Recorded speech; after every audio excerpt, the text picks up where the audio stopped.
Siempre supe que algo no andaba bien en la casa de mis abuelos. Era una construcción antigua, ubicada en un pueblo olvidado del estado de Veracruz, rodeada de árboles retorcidos y caminos de tierra que desaparecían entre la niebla. La casa tenía una peculiaridad que nadie hablaba directamente: una puerta al fondo del pasillo principal, una que siempre debía permanecer cerrada. La familia tenía una regla muy clara: nadie debía abrir esa puerta jamás. Después de la muerte repentina de mis abuelos, me dejaron la propiedad en herencia. Yo, sin trabajo ni rumbo claro, decidí mudarme un tiempo a ese lugar para poner mis ideas en orden. El pueblo apenas tenía señal de celular y las noches eran tan oscuras que no se veía ni el contorno de los árboles. El primer día que llegué, noté la atmósfera pesada en la casa. Las paredes tenían grietas profundas y las ventanas parecían llorar humedad. Pero lo más inquietante era esa maldita puerta al fondo del pasillo, una gruesa puerta de madera negra con marcas que parecían arañazos y un cerrojo oxidado que la mantenía cerrada. A partir de la segunda noche comenzaron los ruidos. Primero pasos, luego susurros, después risas ahogadas de niños viniendo de detrás de la puerta. Pensé que era el estrés hasta que vi las huellas. Pequeñas pisadas húmedas que aparecían cada noche en el pasillo, como si algo caminara desde la puerta hacia mi habitación. Una noche desperté sin poder moverme. Sentí una presencia al pie de la cama.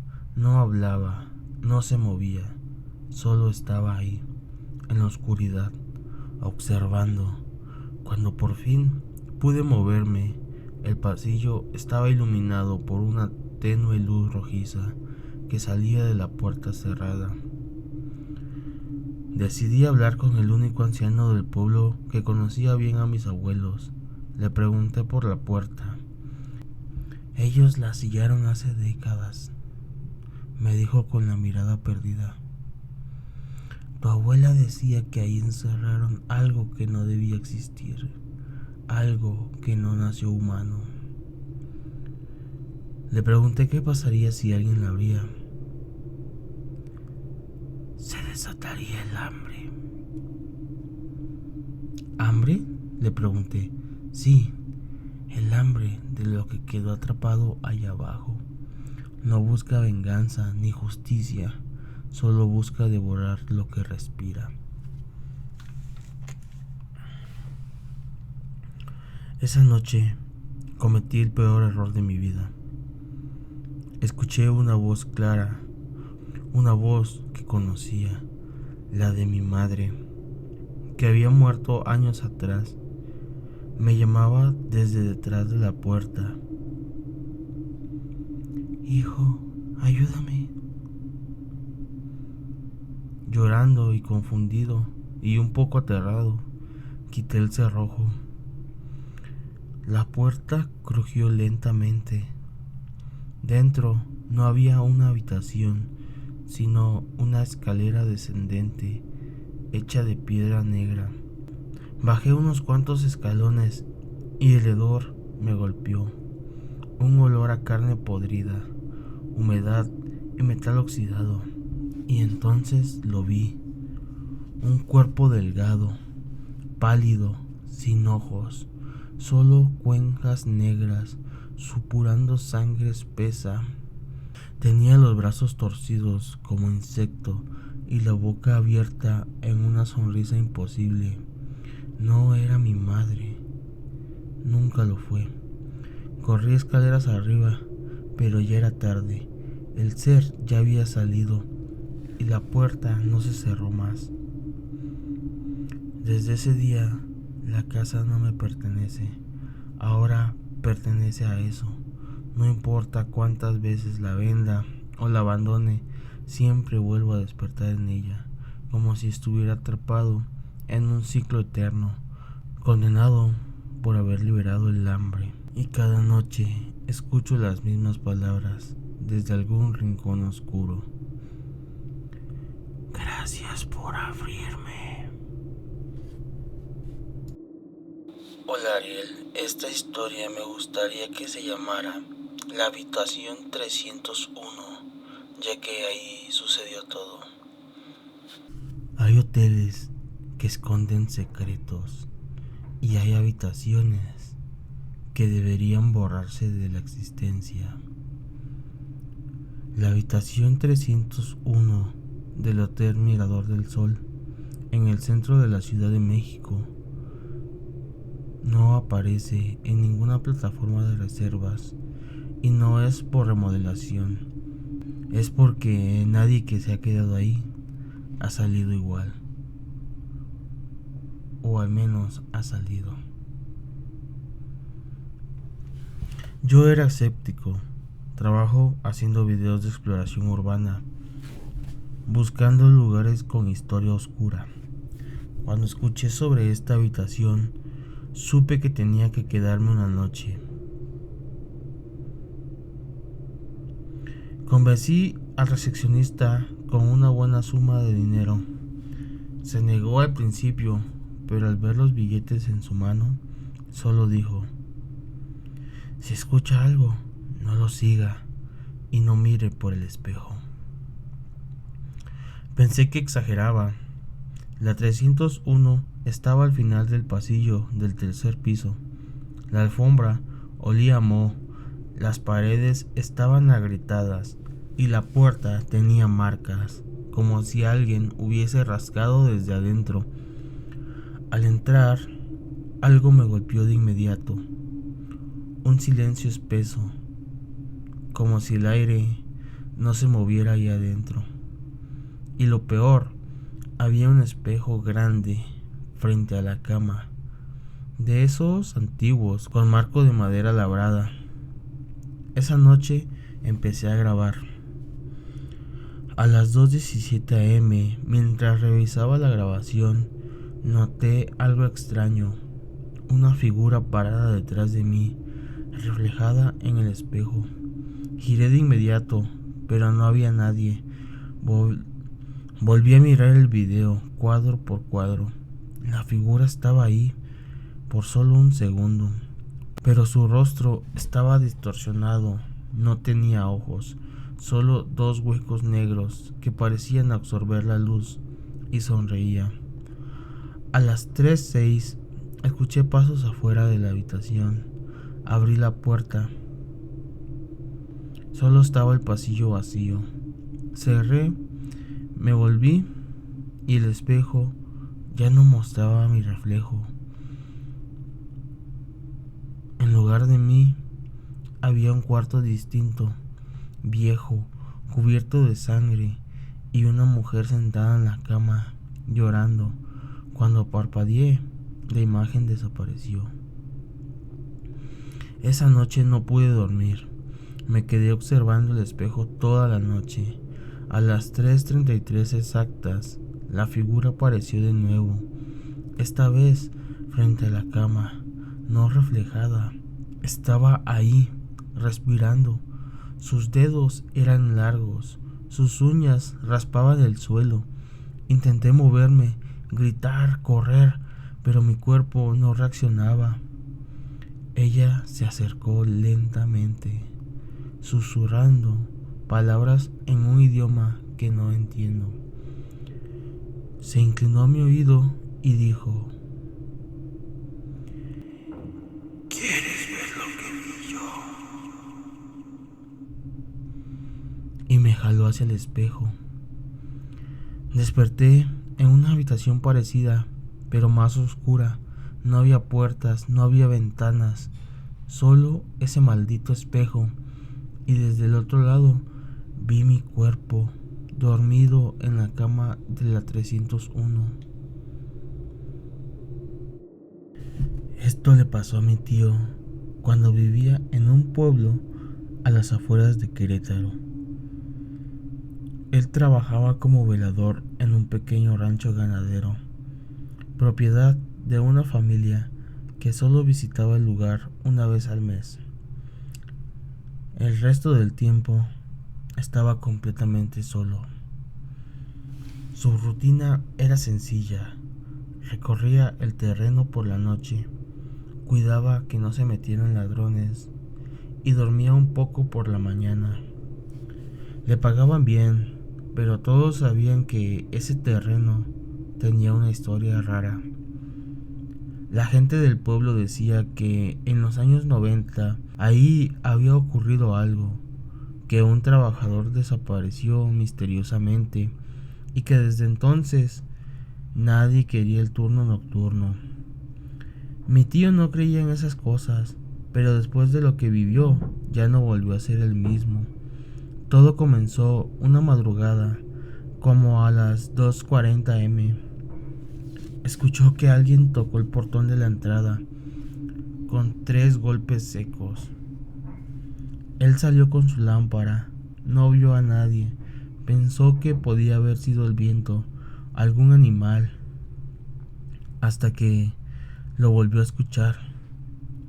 3 golpes, lentos, fuertes.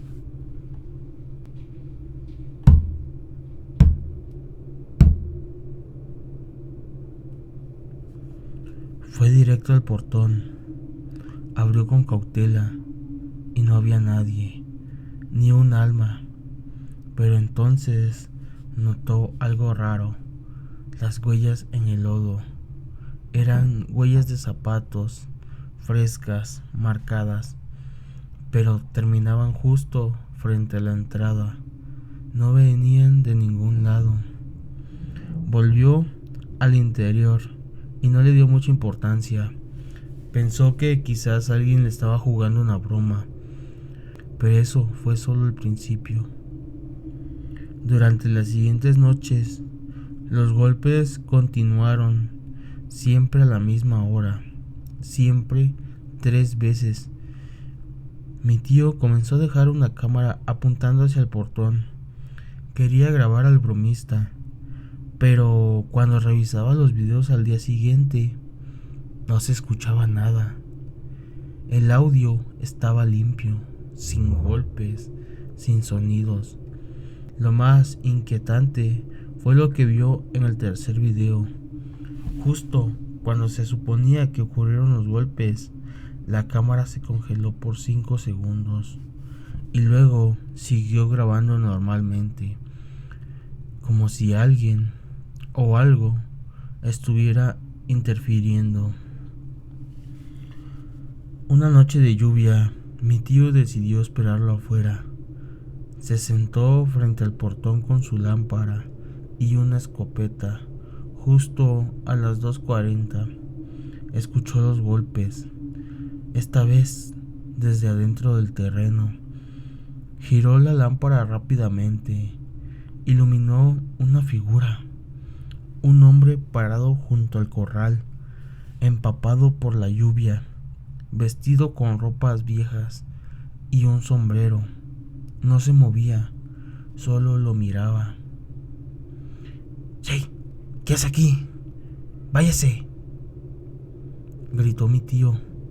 El hombre no respondió, dio un paso hacia él.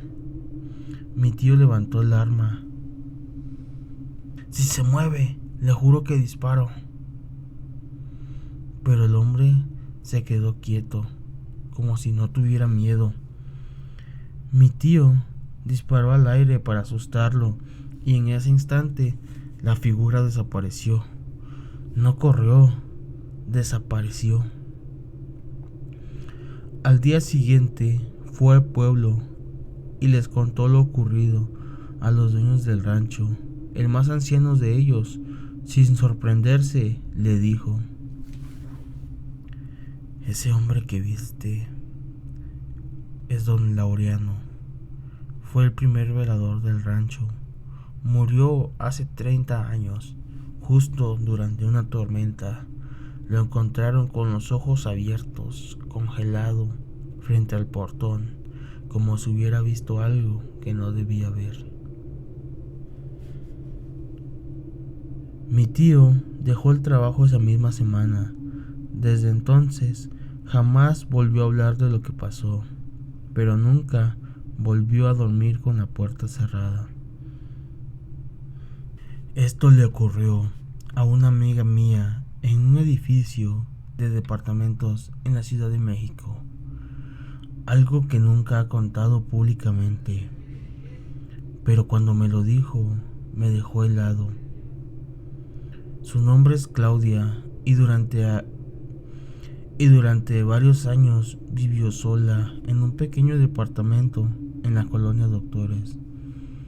Todo estaba bien, tranquilo, hasta que se desocupó el departamento de al lado, el 4B, y alguien nuevo se mudó ahí. Claudia me dijo que la nueva vecina era una mujer mayor, muy delgada, siempre vestida de negro y con un olor fuerte, como a oraciones viejas, incienso rancio. Nunca hablaba, solo la veía de reojo, saliendo muy temprano o llegando muy tarde. Lo raro es que nadie más en el edificio la había visto. Un día, Claudia estaba en la lavandería común del piso y se encontró con ella frente a frente. La mujer le dijo: "Usted duerme muy tranquila, ¿verdad?". Claudia no supo qué responder, solo sonrió con incomodidad.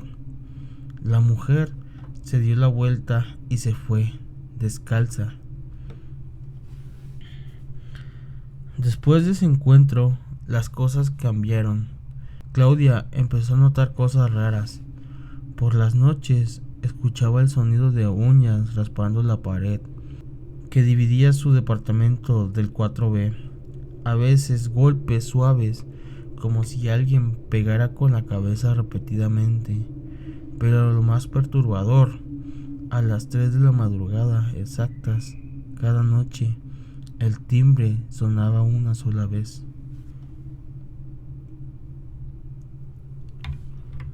Ella miraba por la mirilla y no había nadie. Puso una cámara en el pasillo.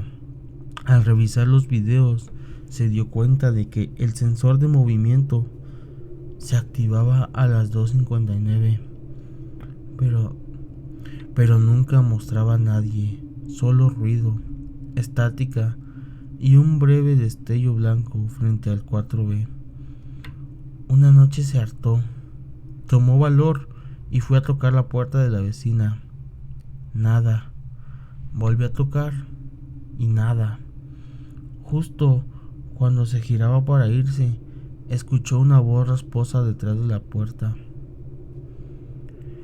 "Ya casi termino de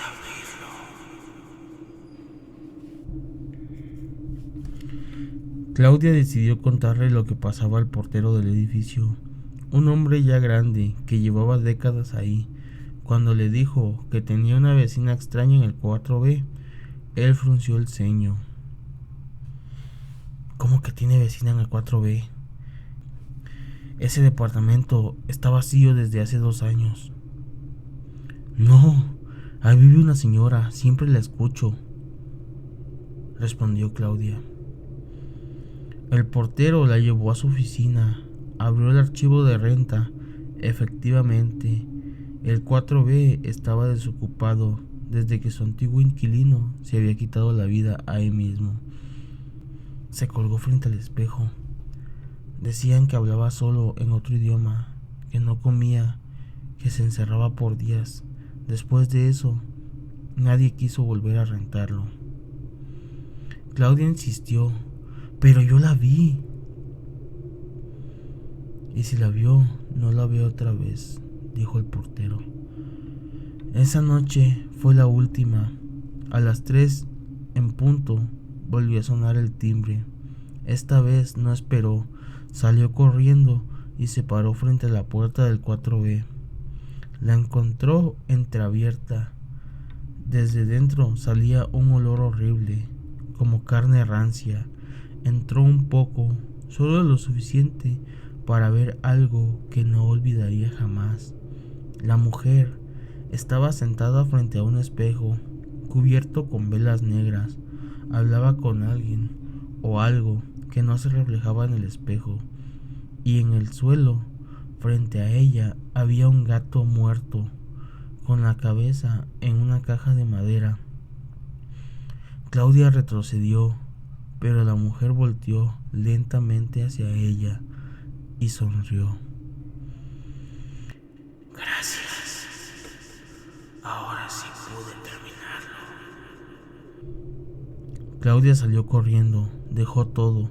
Nunca volvió a entrar a ese departamento. Hoy vive en otro estado. Cuando le preguntes si cree en lo Hoy vive en otro estado. Cuando le preguntas si cree en lo paranormal, solo dice: yo no creo en fantasmas, pero hay gente viva que hace cosas que no tienen explicación, y a veces logran abrir cosas que no deberían abrirse.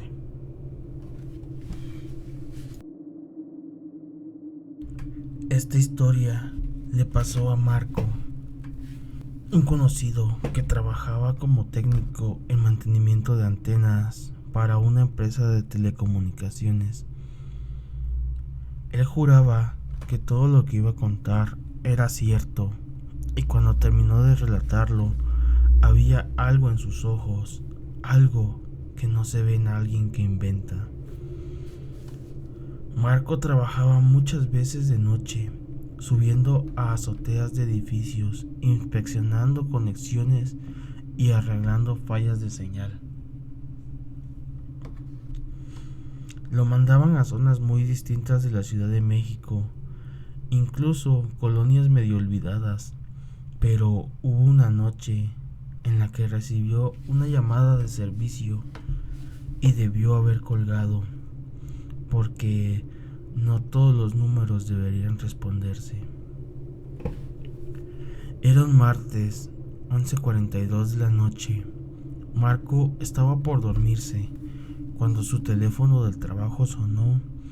Era un número interno de la empresa. Atendió, medio adormilado. Servicio técnico, buenas noches. Del otro lado, una voz femenina, casi un susurro. La señal está mal, no me deja salir, arregla eso. Marco pensó que era un error o una broma, pero antes de que pudiera responder, la llamada se cortó. Revisó el historial, no aparecía el número, como si no hubiera existido. Minutos después, recibió un mensaje por el sistema de la empresa, asignándole una revisión urgente. Torre 287, Colonia San Simón, Tolnahuac. Algo no cuadraba. Esa torre no aparecía en sus registros activos desde hace años. Aún así, decidió ir. Llegó a las 12:30.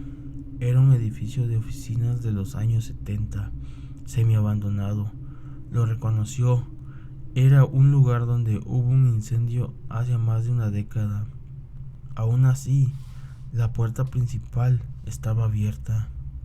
Dentro, todo olía a polvo y a humedad.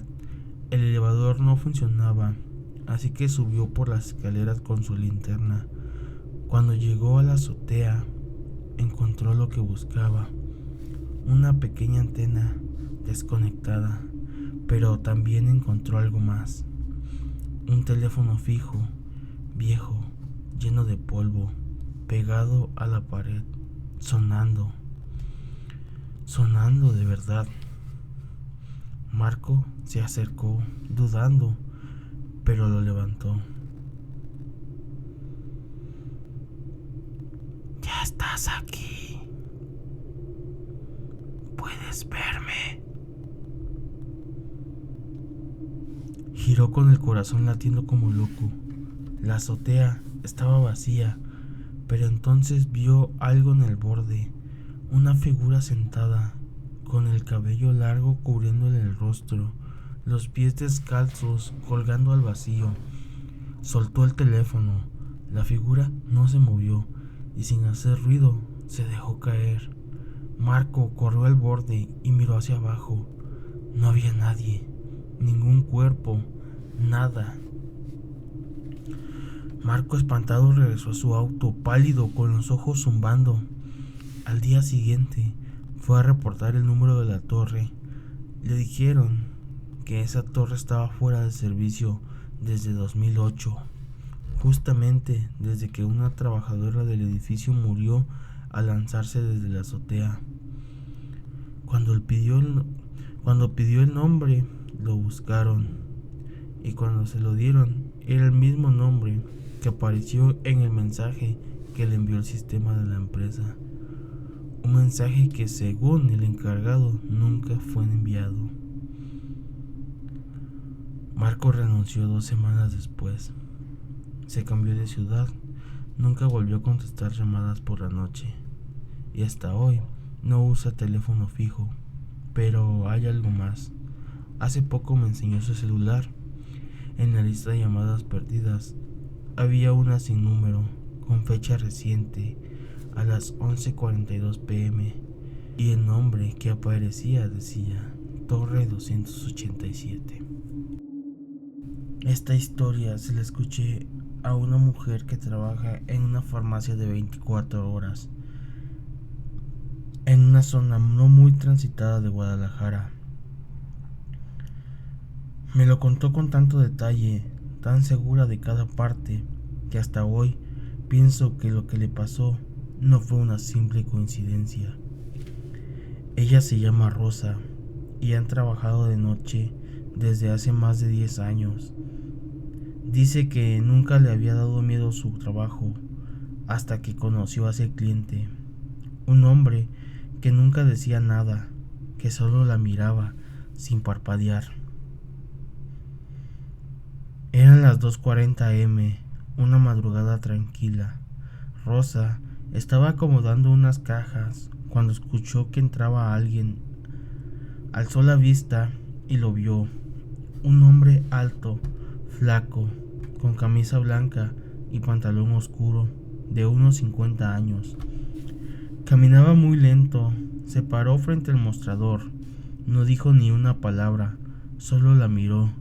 Tenía los ojos bien abiertos, demasiado abiertos, como si se esforzara por no parpadear.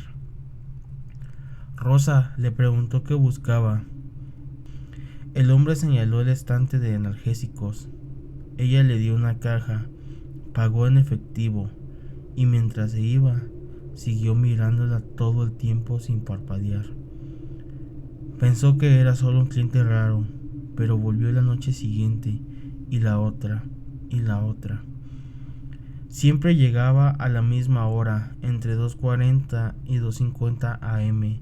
Siempre pedía lo mismo, la misma caja de analgésicos. Siempre pagaba con el mismo tipo de billete y siempre sin parpadear. Una noche, Rosa le preguntó directamente: ¿Está bien? ¿Le pasa algo en los ojos? El hombre no respondió, solo dejó el dinero, tomó la caja y se fue. Al día siguiente, Rosa comentó lo extraño con su supervisor. Le pidió revisar las cámaras de seguridad porque le inquietaba el comportamiento del tipo. El supervisor aceptó, pero al revisar los videos, notaron algo escalofriante. En ninguno de los registros aparecía el hombre. El sistema marcaba el ingreso. Se veía a Rosa hablando sola y extendiendo una caja de medicina a la nada. Rosa empezó a asustarse. Pensó que estaba perdiendo la cabeza, que tal vez trabajaba demasiado. Una noche decidió no ir. Llamó para reportarse enferma. Al día siguiente, la compañera que cubrió su turno la llamó por la mañana. Le dijo algo que la dejó helada. Oye, ese cliente tuyo que siempre viene en la madrugada, también vino anoche. Me pidió lo mismo y antes de irse me dijo algo muy raro. ¿Dónde está la que me ve?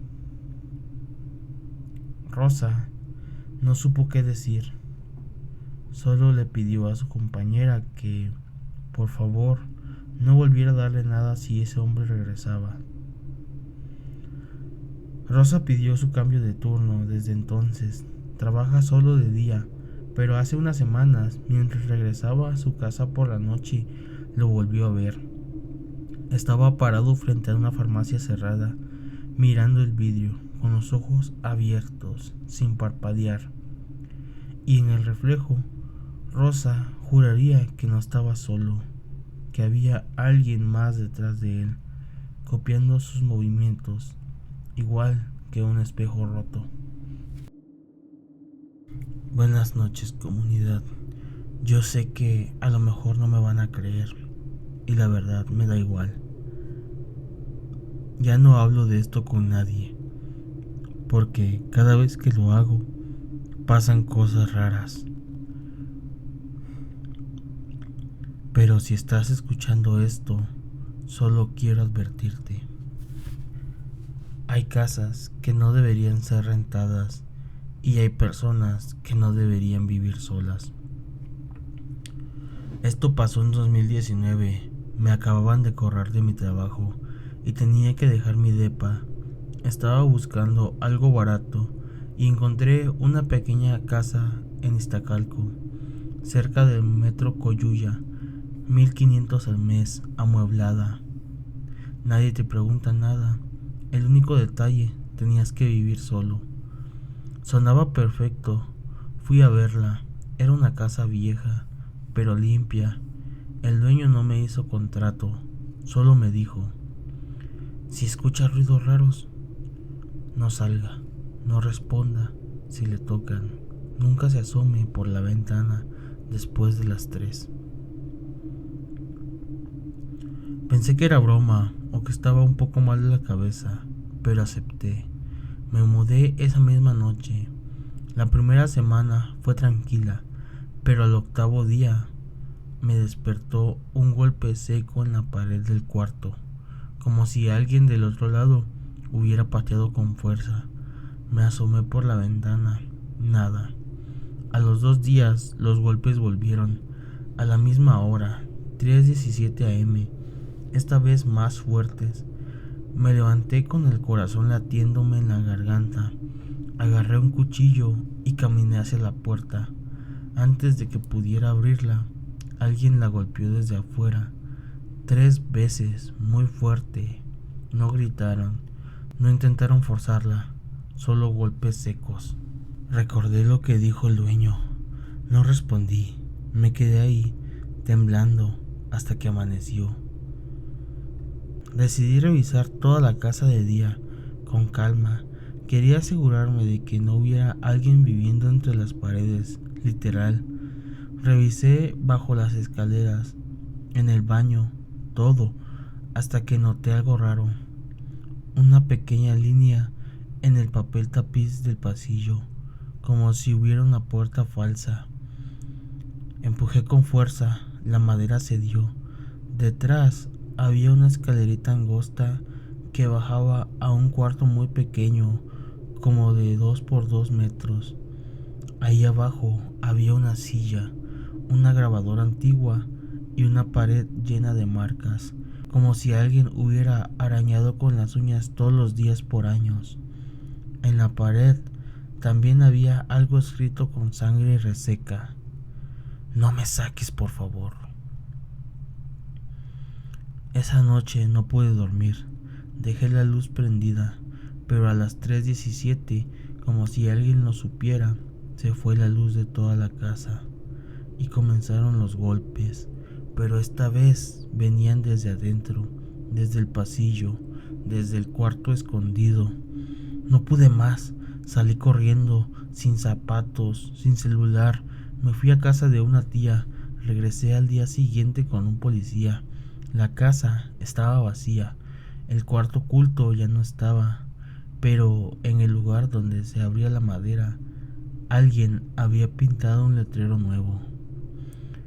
Gracias por abrirme. La casa ya está lista para el siguiente. Jamás volví a pasar por esa calle, pero la semana pasada, navegando en Facebook, vi una publicación en un grupo de rentas. Se renta casa pequeña, amueblada, Iztacalco, solo para personas solas, recién desocupada, 1500, y un letrero azul afuera. Yo no comenté, solo bloqueé la página y recé para que quien se mude ahí no baje al cuarto.